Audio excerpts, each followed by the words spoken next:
This is the Greatest Day Sword, Juno and Gold Beaches from MMP Games. It's part of the Grand Tactical series. We are playing the full campaign, which covers the first week of the Normandy landings.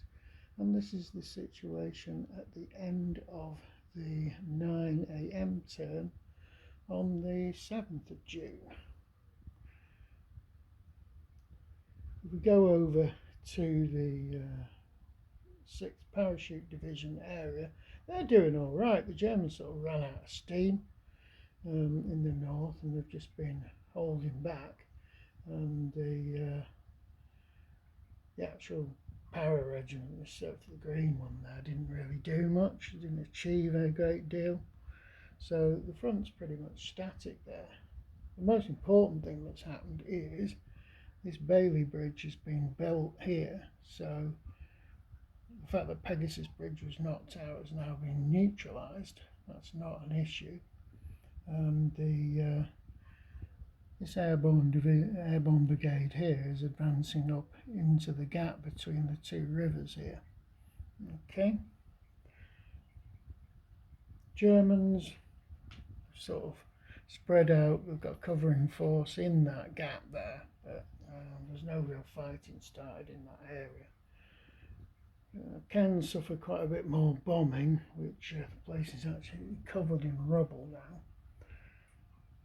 The 711th, I think it is, this unit here, this German unit here, started to activate.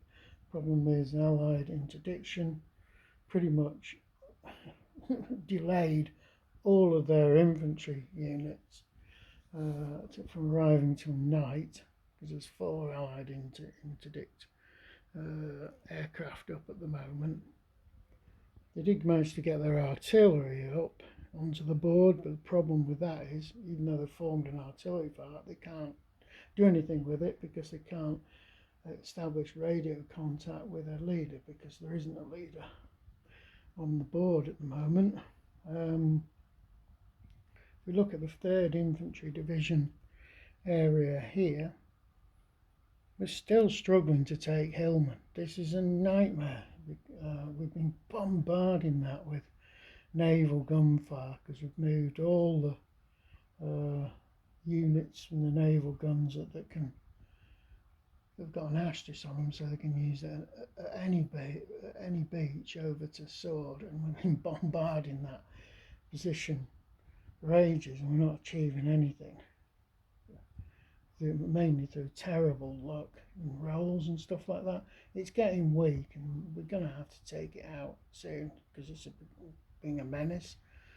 The other big problem we've got here is all these German panzer units in this area, which are effectively combined with some anti-tank attachments of lining that ridge, and they're sort of stopping any progress north to Cannes at the moment, but we are actually getting a lot closer.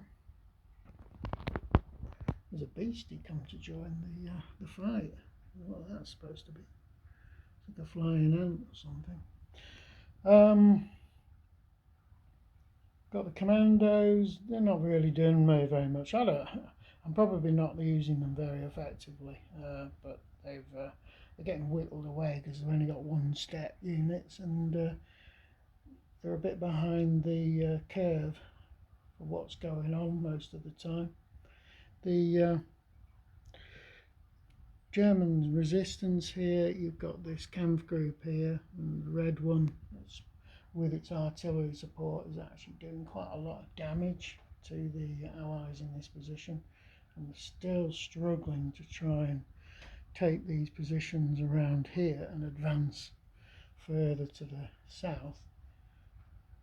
Got Juno. Juno was sort of struggling to make much impact again. There's a lot of close quarter fighting going on in these villages and woods, but there has been quite a bit of a breakthrough there. But Juno is really sort of a bit of a slugfest at the moment. We've got gold, it's just opened up massively. You've got allied units just advancing into an empty space here. We've actually captured Bayonne. We're still concentrating on trying to get one of our primary victory conditions open here, to get this red road open all the way from the Orme to the edge of the map here. We're gradually whittling the Germans down. Allied air and naval power was really effective in this area against a lot of these bunkers, and we've just ripped them all up. Allied armour is pretty much waiting to try and finish off the remaining German units on the coast here. German artillery over here has already had to retreat once, and if it's not lucky, it's going to get completely eradicated by this this Allied unit advancing into Bayonne. So the situation for the 21st Panzer is and the 716th Divisions and elements of the 352s, they're getting really stretched here. They're struggling really badly to hold the line, and there's no sign of the 2 Panzer divisions, which we know are on their way. Panzerlehr and the 12th SS. There was an element of the 12th SS around this village here, but it was actually eventually destroyed. That was Panzermehr's Kampfgruppe. He'll come back. The 2 units that consisted of that group are long gone and destroyed, but he'll be back when the rest of the 12th Panzer starts to arrive. So the Allies doing pretty well, apart from around Cannes, where they're really struggling to make significant progress. But they have closed they've